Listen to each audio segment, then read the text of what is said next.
I'm Susan Snyder. I am a curator at the United States Holocaust Memorial Museum in the Division of Art and Artifacts.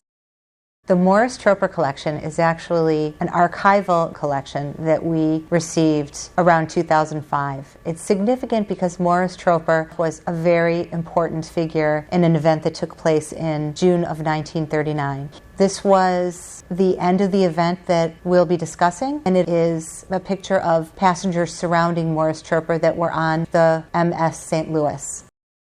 In May of 1939, more than 900 passengers boarded the ship, mainly Jewish passengers, most of who've had quota numbers to eventually enter the United States. They boarded the ship hoping to sail at least to Cuba, where they could await entry to the United States. They felt safer if they were in South America or in a country that wasn't occupied by the Nazis.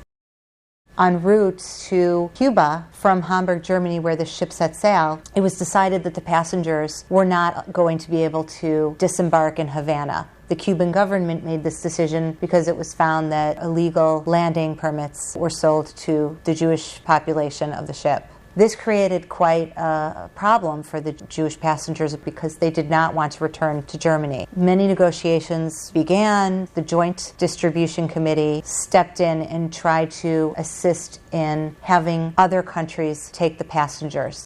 The Joint Distribution Committee was an organization that worked on behalf of the Jewish community. He worked for the Joint Distribution Committee as a representative in Paris. He was assigned to go to meet the ship. He worked with the passengers and the passenger committee. The passenger committee really worked between the captain and the passengers to let the passengers know what was going on a day-to-day basis. The theory was that if Morris Troper could negotiate the landing of the 900 some odd passengers in countries other than Germany, those four countries being the United Kingdom, France, Belgium, and the Netherlands, they would be secure. A year later, Germany overran 3 of those countries. The passengers who once thought they were safe were no longer safe. Archival material that's included in the Morris Troper collection are papers, telegrams, little notes that were jotted down and given to Morris Troper or the representatives who were trying to divide the passengers up. The telegrams actually are going between representatives of the Joint Distribution Committee and officials in the United States. In the telegrams, you can see that there is some desperation and that every option is being explored. In some cases, passengers would ask if they could go to a specific location because they had a loved one there or because they were a large family and they wanted to be together. This is where it becomes particularly poignant and moving, seeing these notes and seeing the gratitude that these passengers felt for Morris Troper. These people end up perishing. Arthur Bleckman had written this note asking to go to France. He, his wife, and child ended up going to Belgium. He was deported and he perished. His wife and child survived. His child survived in hiding. This man, Mr. Hirsch, was a cantor. He and his wife and child disembarked in the Netherlands. They all perished. He wrote a note and sent photographs to Morris Troper after they had temporarily settled in the Netherlands.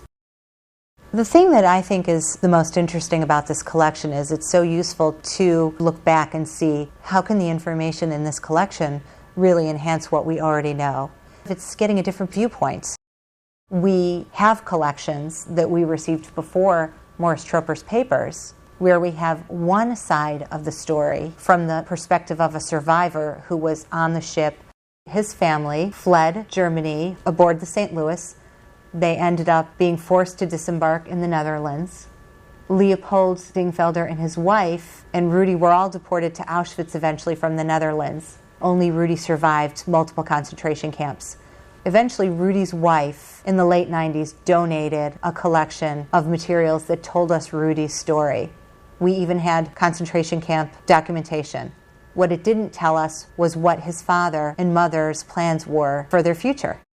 In Troper's collection, many years later, we found this napkin, which states there was serious intent from Leopold Dingfelder, his father, to get into the United Kingdom so they could be secured.